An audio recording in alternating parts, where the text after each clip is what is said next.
परमेश्वर का आत्मा अपने लोगों से पूछ रहा है, कहता है कि धर्मी की चाल, कह रहा है कि धर्मी जन की चाल चलो। कहता है अगर आप परमेश्वर से आशीर्वाद पाना चाहते हैं, हो सकता है आपकी लाइफ में एक भी काम ना हुआ हो सकता है कि आप बहुत प्रार्थना कर रहे हो और आशीष ना आ रही हो सकता है कि आपने बहुत दुआएं की हो लेकिन फिर भी आपको एक प्रतिफल ना मिल रहा हो और आप टूट गए हो और आप बार बार परमेश्वर को कह रहे हो कि परमेश्वर पता नहीं मेरी लाइफ में कब मिराकल होगा, कब मेरी लाइफ में से ये प्रॉब्लम हटेंगी। हो सकता है कह रहा है कि कई बार आपने कोशिश भी की हो, प्रार्थनाएं कराने की, उपवास कराने की, आपने बहुत कुछ किया हो लेकिन आपकी जिंदगियों में फिर भी कोई आशीष ना आ रही हो। तो पवित्र आत्मा आज आपसे बात कर रहा है, कहता है कि आपका विश्वास जो है शैतान गिराना चाहता है लेकिन परमेश्वर का आत्मा आपकी जिंदगियों में काम करना चाहता है। आपको मैं उत्साहित करने के लिए इस वचन को लेकर आया हूं कि ताकि आप लोग डरे नहीं, घबराए नहीं, कि परमेश्वर आपकी जिंदगियों में काम करेगा। एक शराबी से पूछ लो तो उसको पूछो तो स्वर्ग जाना है तो वो कहेगा हाँ भाई मैंने भी स्वर्ग जाना है। मतलब शराबी भी चाहता है कि मैं स्वर्ग जाऊं लेकिन वो शराब छोड़ना नहीं चाहता। मेरा कहने का मकसद ये है कि हम बहुत बार बुरी बातें छोड़ना नहीं चाहते, बुरी आदतें छोड़ना नहीं चाहते लेकिन हम स्वर्ग से आशीषें पाना चाहते हैं। तो परमेश्वर का आत्मा आज के मैसेज से आपको बता रहा है कि धर्मी की चाल चलना पड़ेगा। अगर कोई जन अगर आशीष पाना चाहता है तो नीति वचन 10:6 में देखो क्या लिखा कि धर्मी जन के बारे में। हाँ पढ़ेंगे। धर्मी पर बहुत से आशीर्वाद होते हैं परंतु उपद्रव दुष्टों का मुंह छा लेता है। हाँ कह रहा है धर्मी जन पर बहुत से आशीर्वाद होते हैं, बहुत से। इसका मतलब कह रहा है कि आप कह रहे हैं कि वो धर्मी जन है और कह रहा है कि धर्मी जन की लाइफ में कई बार प्रॉब्लम आ जाती है क्योंकि वो धर्मी की चाल चल रहा है। लेकिन जो धर्मी की चाल नहीं चलते उनकी लाइफ में प्रॉब्लम आए ना आए उनकी सेहत पर असर नहीं पड़ता।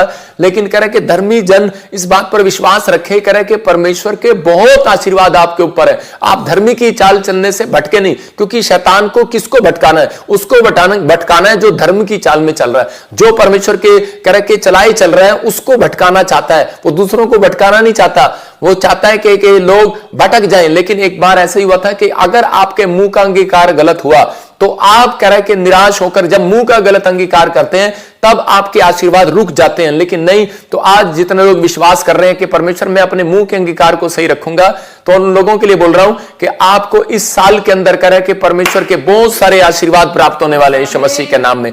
एक बार एक आदमी की बात बता रहा हूं कि वो जब प्रभु में आया तो उसी समय उसका नुकसान हो गया 1 करोड़ रुपए का। और जब उसका 1 करोड़ रुपए का नुकसान हो गया तो वो मेरे पास आया, बोला प्रॉफिट जी मैंने बहुत प्रार्थनाएं की और उसी समय जब मैं प्रभु में आया, बैप्टिज्म लिया, मेरा नुकसान हो गया, ये क्यों हो रहा मेरे साथ? तो उसी समय मैंने उसको प्रार्थना किया उसके लिए और उसको एक बात बताई कि तू धर्मी जन की चाल चल, धर्मी जन पर बहुत आशीर्वाद होते हैं। मैंने उसको बताया नीति वचन 10:6 में और वो हमेशा यही बोलता रहा। उसका पार्टनर ने उसको धोखा दे दिया, उसका पार्टनर उसके बारे में कुछ गलत बोल रहा था लेकिन उसने क्या कहा अपने पार्टनर को, बोलता है कह रहा कि तुझे नहीं पता, वो कह रहा बिजनेस छोड़ देते हैं, दूसरा बिजनेस कर लेते हैं, नहीं तो मैं तेरे को छोड़ दूंगा। उसने कहा तू मुझे छोड़ दे, लेकिन कह रहा है कि आज कह रहा है धर्मी जन पर बहुत आशीर्वाद है, कहता है कि मेरे ऊपर बहुत सारे आशीर्वाद है। उसने यही मानना शुरू कर दिया। 3 महीने वो तंगी में रहा, 4 महीने तंगी में रहा, 5 महीने तंगी में रहा, लेकिन उसने अपने मुंह के अंगीकार को नहीं खोया। उसने बार बार कहा कि परमेश्वर कि मैं धर्मी जन हूं और धर्मी जन पर तेरा वायदा है बहुत सारे आशीर्वाद उतरेंगे। और उसको क्या हुआ, वो बिजनेस छोड़ना पड़ा, वो उधर से दुकान छोड़नी पड़ी, वो दूसरी जगह गया, जगह छोड़नी पड़ी, दिल्ली गया। और उसके बाद परमेश्वर ने उसको एक साइड में एक फैक्ट्री दिया और उसने 5 करोड़ रुपए का बजट में उसने ब्लेसिंग को पाया यीशु मसीह के नाम में। मतलब 1 साल के अंदर उसने 5 करोड़ रुपए के बिजनेस को पाया। मतलब परमेश्वर ने उसकी बढ़ोतरी कर दिया। लेकिन कब? उसकी बढ़ोतरी का कारण कौन था? उसकी बढ़ोतरी का कारण था उसके मुंह का अंगीकार। मतलब उसने कहा धर्मी जन के ऊपर बहुत सारे आशीर्वाद होते हैं। तो उस दिन से वो समझ गया और उसने अपनी लाइफ में अपने बच्चों को, अपने परिवार में, मतलब आज भी वो प्रभु की सेवा कर रहा है, प्रभु में बना हुआ है। तो पवित्र आत्मा अपने लोगों को बताना चाहता है कि दुख आएंगे, तकलीफें आएंगी, समस्या आएंगी, ये अंत समय के टाइम चल रहे हैं। कह रहा है कि यीशु मसीह ने कहा कि बाप बेटे के साथ और भाई भाई के साथ कह रहा है कि विरोध में खड़ा हो जाएगा।